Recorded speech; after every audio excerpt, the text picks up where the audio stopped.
تو فرمایا کہ کئی نسبحک کثیرا، اب کیوں ہارون علیہ السلام کو میرا وزیر کر دے، ان کو نبوت کیوں دے دے؟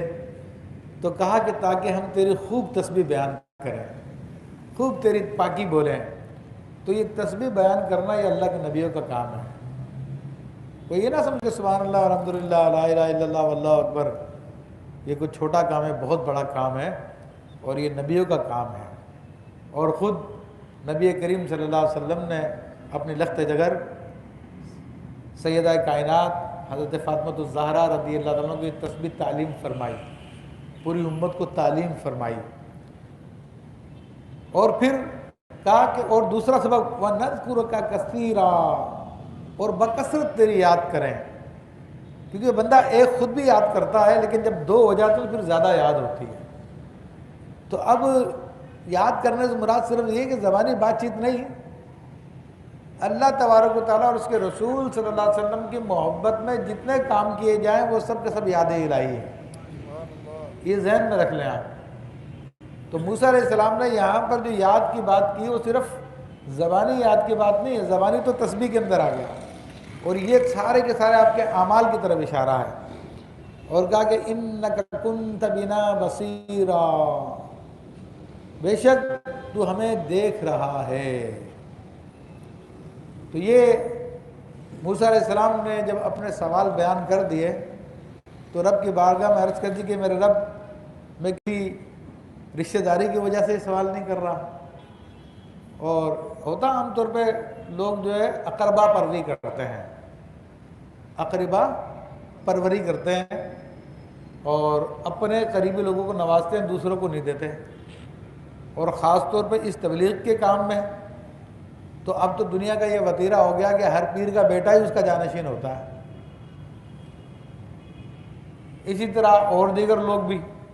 اپنے معاملے میں یہ کرتے ہیں کہ اپنے اولادوں کو آگے بڑھا رہے ہوتے ہیں، چاہے وہ بے صلاحیتی کیوں نہ ہو۔ تو یہاں پہ موسیٰ علیہ السلام نے یہ بات کی وضاحت کر دی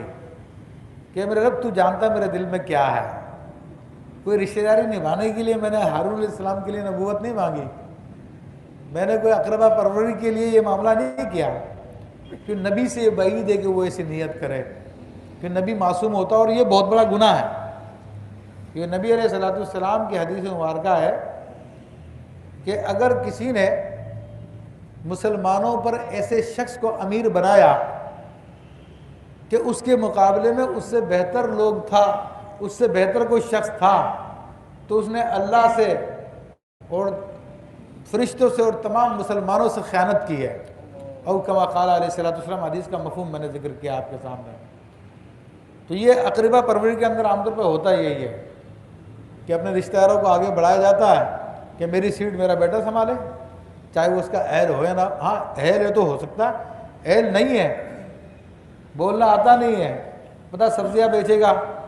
شہرت کمانے کے لیے، کوئی میٹھی چیزیں بیچے گا تو پھر، لیکن پھر بھی اس کو بنا دیا جاتا ہے، حالانکہ اس سے قابل لوگ موجود ہیں، بڑے بڑے لوگ موجود ہیں، بڑے بڑے علماء موجود ہیں۔ تو بہرحال موسیٰ علیہ السلام نے یہ بات کی وضاحت کر دی ہے، میرے رب تو میرے دل کی بات کو جانتا ہے کہ میں نے کس لیے یہ بات کی ہے۔ تو اب اللہ تعالیٰ ارشاد فرماتا ہے کہ قال، رب نے فرمایا قد اوتیت سؤلک یا موسیٰ، اے موسیٰ علیہ السلام تمہاری مانگ تمہیں عطا ہوئی،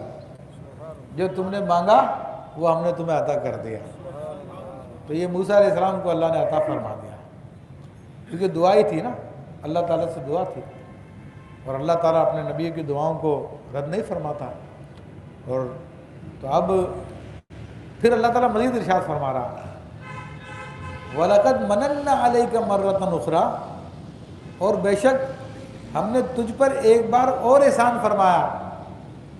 یعنی اے موسیٰ علیہ السلام تم پہ ہمارے احسانات بہت ہیں، لیکن یہ ایک اور احسان تم پہ کیا کہ تمہاری یہ دعا بھی ہم نے قبول کر لی۔ اب یہ اللہ تعالیٰ کے پیار کی بات ہے، محبت کی بات ہے۔ ہر شخص، ہر مخلوق اس کے زیر بار احسان ہے۔ وجود، سب سے بڑا وجود کسی بھی شے کا، وہ سب اسی کے مرہون منت تو ہے کہ اگر وہ اپنی نگاہ کرم ہٹا دے تو وجود بھی برقرار نہیں رہتا. لیکن وہ ایرے غیرے نتھو خیرے کا احسان بیان نہیں کرتا. جس سے محبت ہوتی ہے اسی کا بیان کرتا ہے, اسی کو جتاتا ہے.